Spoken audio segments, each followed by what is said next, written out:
ST팜 34% 수익률 돌파하고 있는데 전량 홀딩입니다.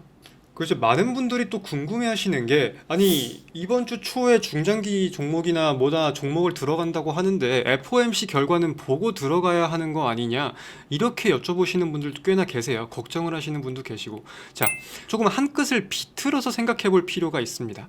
저희는 리누공업을 진입했을 때에도 명절 되기 직전에, 추석 되기 직전에 들어갔어요. 그때 제가 말씀을 드렸던 거는 명절 되기 전이기 때문에, 남들이 지금 매수를 안 하기 때문에 우리가 매수를 해야 한다. 주식은 결국 불확실성을 가지고 움직이는 거고, 피해야 할 불확실성이 있다면 이용해야 할 불확실성이 있는 거다. 그 말씀을 제가 강조를 많이 드렸죠. 이번에도 결에 대해서 큰 차이는 없다고 봅니다.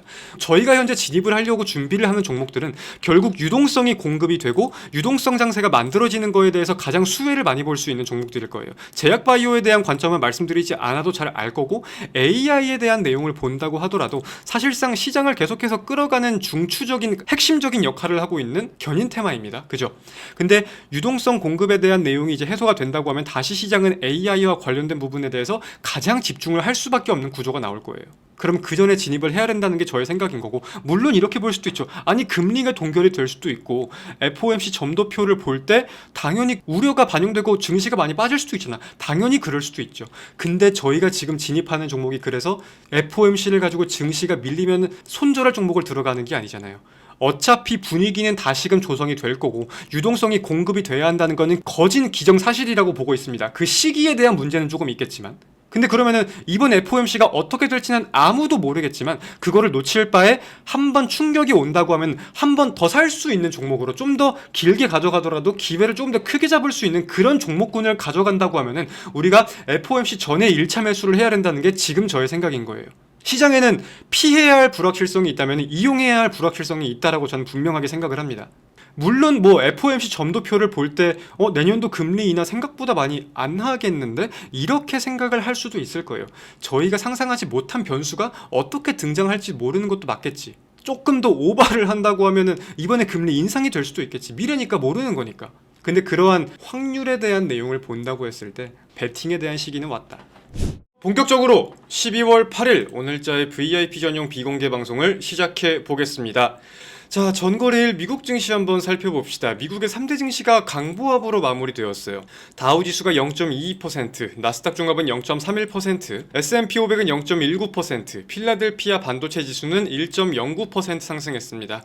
분봉상 흐름을 본다고 하면 상승폭을 개장 직후 키워가려는 것 같긴 했지만, 다시금 FOMC에 대한 관망 심리가 더욱 크게 반영이 되면서 강보합세 정도로 마무리가 되었다라고 이해를 하는 게 가장 편할 것 같습니다. 그래서 미국 증시가 상승할 수 있던, 매수세가 몰릴 수 있던 이유로는 기존 흐름과 같이 FOMC 금리 인하에 대한 기대가 유지되고 있는 분위기를 1번으로 볼 수 있을 것 같아요. 지난주 금요일날 발표된 내용 중 중요했던 거라면은 PCE 물가지수가 확인이 되었는데 이게 예상치에 부합하는 숫자가 나왔습니다. 근데 이제 9월달 거다 보니까 아무래도 시장에서 매우 크게 반응하지는 않은 모습인데, 물론 이제 1년 기대 인플레이션이 1% 넘게 급락한 점도 투심을 개선시키는 요인이라고 좀 볼 수야 있겠지만, 확실하게 이제 일정이 진짜 얼마 안 남았다 보니까 그에 대한 관망 심리가 조금씩은 더 부각이 되고 있다고 생각을 해볼 수 있을 것 같아요.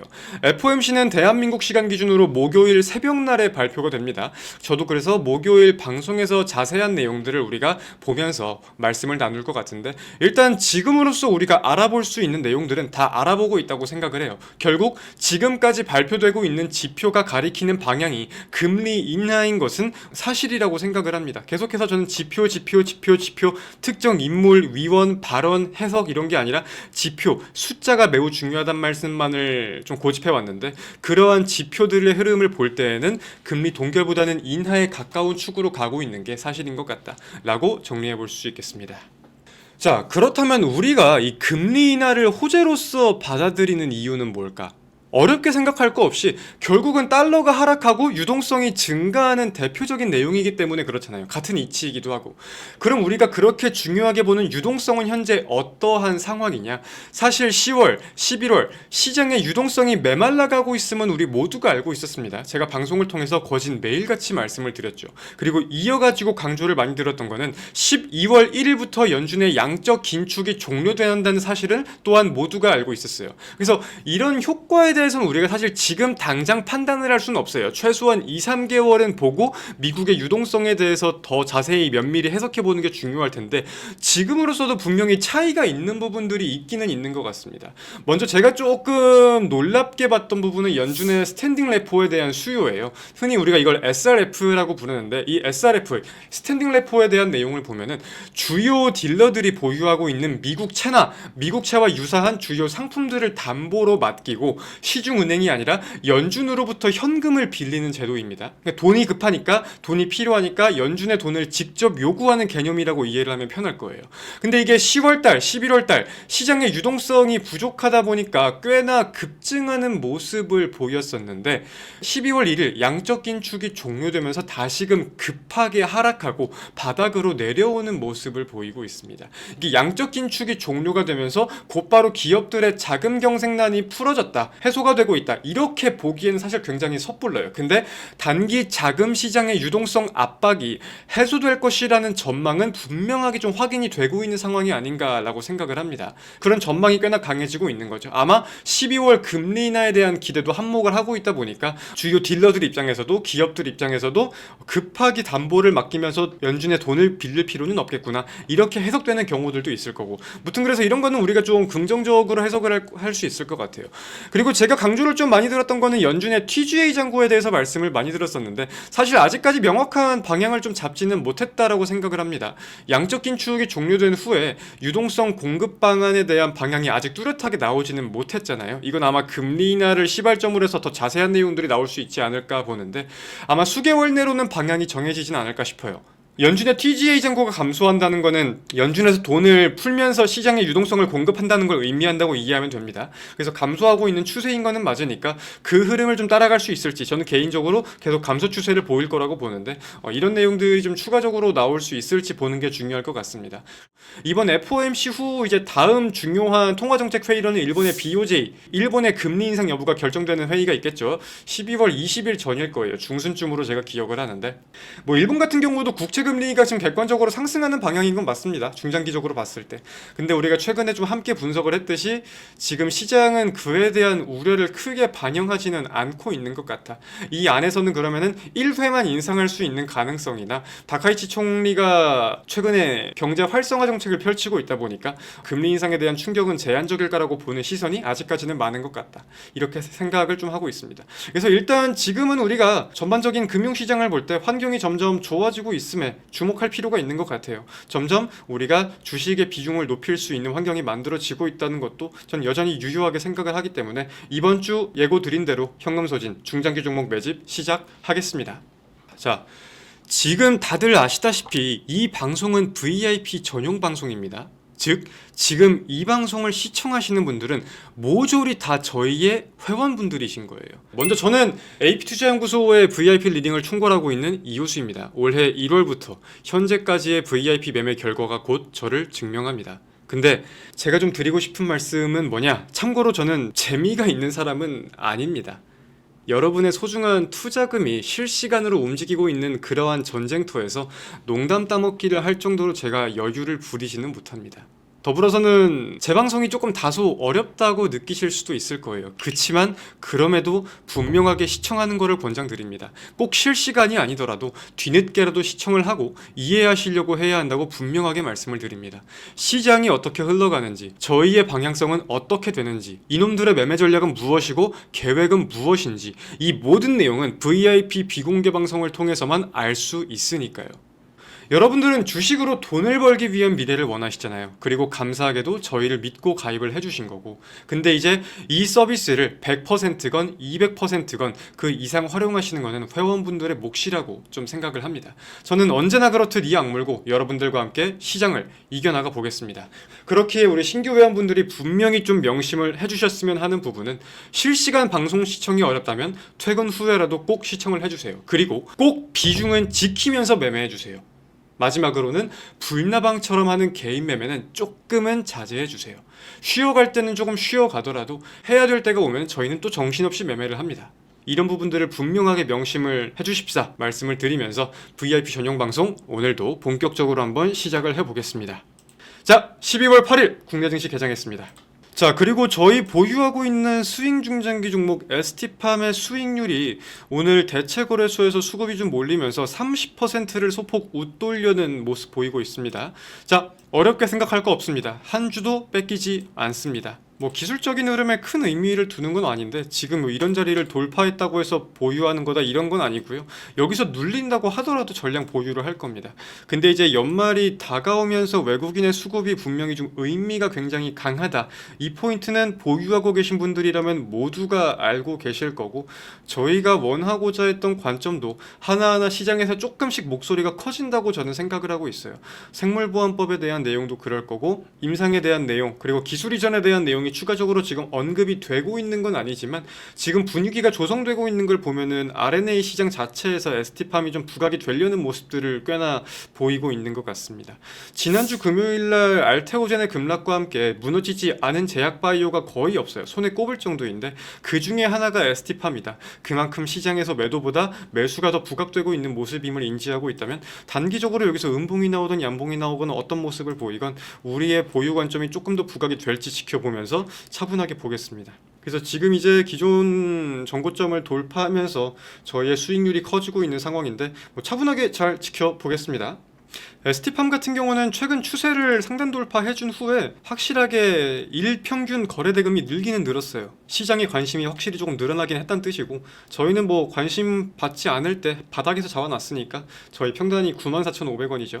차분하게 본인들끼리 사고 팔던 말던 저희의 관점이 부각될 때까지 기다리면 되겠습니다. 그래서 우리가 좀 중요하게 봐야 되는 관점이라고 하면은 기존 돌파를 해주지 못했던 고점 자리에서 최근에 좀 혼조세를 보이다가 다시 한번 지금 상방 돌파를 해주고 있는 모습인데, 돌파해주는 과정을 볼 때 저점과 고점이 계속해서 올라가는 이 파동이라는 게 분명하게 있었잖아요. 저희도 이 파동을 계속해서 이용을 했었고 여기서 절반 매도를 하기도 했었죠. 그리고 잔량 같은 경우는 다시 손실권이 오던 뭐가 어떻건 그냥 매수가 안 되신 분들 매수하시면 된다. 혹은 무서워할 거 없다. 우린 이미 저기 했고 차분하게 우리 관점대로 지켜보면 된다. 어차피 또 올라갈 거로 예상한다. 그렇게 지켜봐왔던 종목이었는데 이제 확실하게 추세 상단을 돌파해 주면서 이제 그림이 바뀌어가는 모습이죠. 원래는 이런 그림이었다고 한다면 이제는 그림이 바뀌어가는, 여기서 흔들다가 또 위로 방향을 잡고 있잖아요.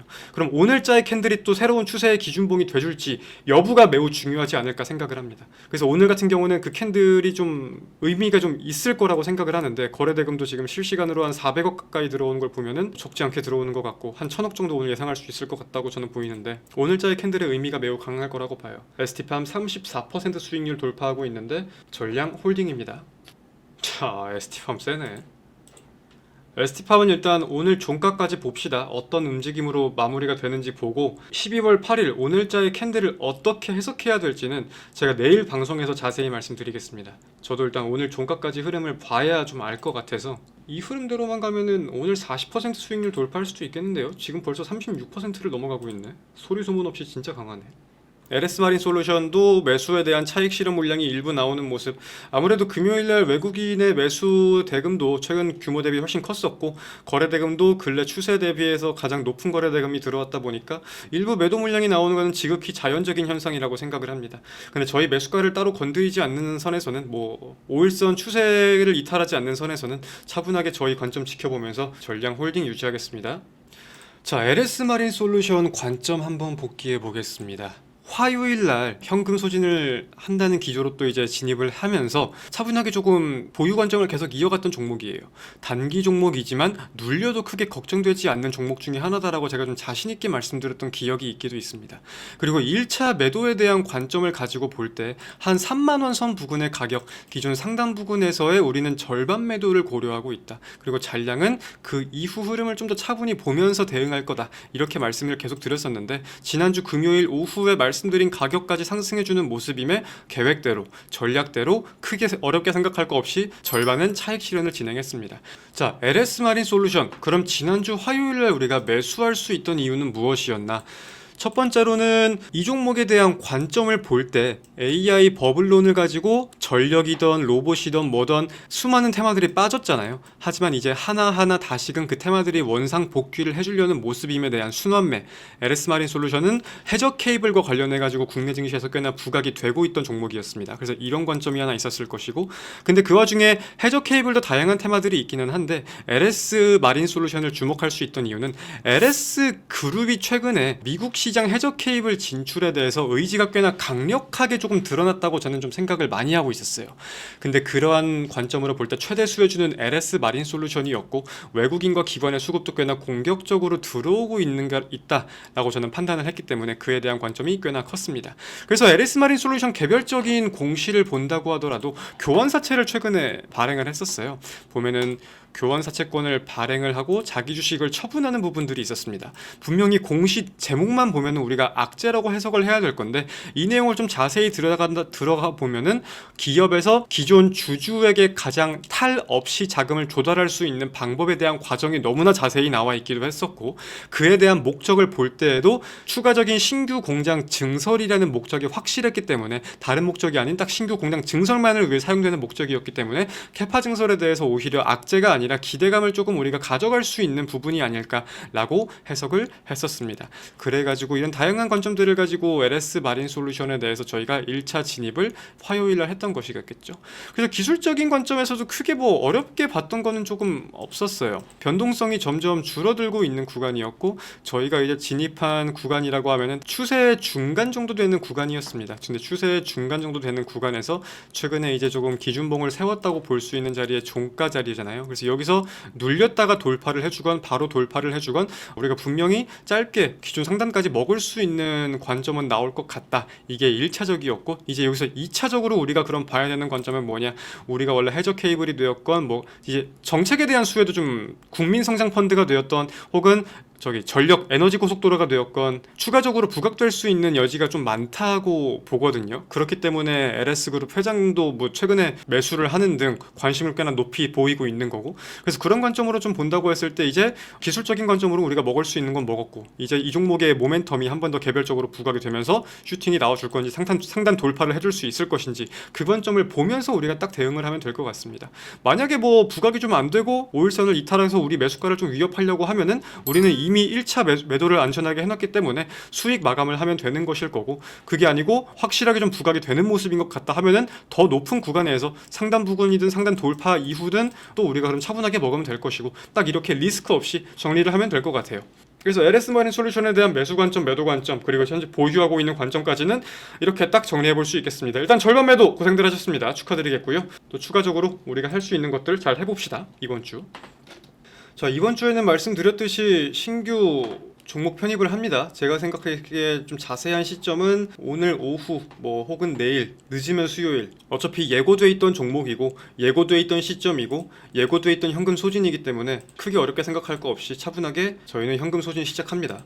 그래서 많은 분들이 또 궁금해하시는 게, 아니 이번 주 초에 중장기 종목이나 뭐다 종목을 들어간다고 하는데 FOMC 결과는 보고 들어가야 하는 거 아니냐, 이렇게 여쭤보시는 분들도 꽤나 계세요. 걱정을 하시는 분도 계시고. 자, 조금 한 끗을 비틀어서 생각해 볼 필요가 있습니다. 저희는 리노공업을 진입했을 때에도 명절 되기 직전에, 추석 되기 직전에 들어갔어요. 그때 제가 말씀을 드렸던 거는 명절 되기 전이기 때문에 남들이 지금 매수를 안 하기 때문에 우리가 매수를 해야 한다. 주식은 결국 불확실성을 가지고 움직이는 거고 피해야 할 불확실성이 있다면 이용해야 할 불확실성이 있는 거다. 그 말씀을 제가 강조를 많이 드렸죠. 이번에도 결에 대해서 큰 차이는 없다고 봅니다. 저희가 현재 진입을 하려고 준비를 하는 종목들은 결국 유동성이 공급이 되고 유동성 장세가 만들어지는 거에 대해서 가장 수혜를 많이 볼 수 있는 종목들일 거예요. 제약바이오에 대한 관점은 말씀드리지 않아도 잘 알 거고 AI에 대한 내용을 본다고 하더라도 사실상 시장을 계속해서 끌어가는 중추적인 핵심적인 역할을 하고 있는 견인 테마입니다. 그죠? 근데 유동성 공급에 대한 내용이 이제 해소가 된다고 하면 다시 시장은 AI와 관련된 부분에 대해서 가장 집중을 할 수밖에 없는 구조가 나올 거예요. 그럼 그 전에 진입을 해야 된다는 게 저의 생각인 거고, 물론 이렇게 볼 수도 있죠. 아니 금리가 동결이 될 수도 있고 FOMC 점도표를 볼 때 당연히 우려가 반영되고 증시가 많이 빠질 수도 있잖아. 당연히 그럴 수도 있죠. 근데 저희가 지금 진입하는 종목이 그래서 FOMC를 가지고 증시가 밀리면 손절할 종목을 들어가는 게 아니잖아요. 어차피 분위기는 다시금 조성이 될 거고 유동성이 공급이 돼야 한다는 거는 거진 기정사실이라고 보고 있습니다. 그 시기에 대한 문제는 조금 있겠지만, 근데 그러면은 이번 FOMC가 어떻게 될지는 아무도 모르겠지만 그거를 놓칠 바에 한 번 충격이 온다고 하면 한 번 더 살 수 있는 종목으로 좀 더 길게 가져가더라도 기회를 조금 더 크게 잡을 수 있는 그런 종목군을 가져간다고 하면은 우리가 FOMC 전에 1차 매수를 해야 된다는 게 지금 저의 생각인 거예요. 시장에는 피해야 할 불확실성이 있다면 이용해야 할 불확실성이 있다라고 저는 분명하게 생각을 합니다. 물론 뭐 FOMC 점도표를 볼 때 내년도 금리 인하 생각보다 많이 안 하겠는데 이렇게 생각을 할 수도 있을 거예요. 저희가 상상하지 못한 변수가 어떻게 등장할지 모르는 것도 맞겠지. 조금 더 오버를 한다고 하면은 이번에 금리 인상이 될 수도 있겠지. 미래니까 모르는 거니까. 근데 그러한 확률에 대한 내용을 본다고 했을 때 베팅에 대한 시기는 왔다. 정말 시장에 큰 변수가 생기고 예상치 못한 전쟁이란 뭐 악재가 터질 수도 있는 거고 무언가가 종목에 변수가 생길 수도 있는 거고 문제가 생기면 제가 말씀드립니다. 그거는 항상 그래왔듯이 저랑 함께 오래 해오신 분들은 알겠지만 저는 수익을 보는 것보다 리스크 관리를 더 우선적으로 생각을 하는 사람이에요. 10%짜리 20%짜리 말했다가 놓쳤다고 해도 그걸 아쉬워하기보다 현금 잘 지켰고 다른 거 들어가면 되지. 전 이렇게 주식을 해오는 사람입니다. 그만큼 리스크 관리에 대해서는 철저하게 생각을 하니까 걱정하지 않으셔도 된다. 자, 오늘 방송은 여기서 마무리하겠습니다. 자, 고생들 많으셨고요. 저는 내일 오전 다시 웃으면서 인사드리겠습니다. 안녕.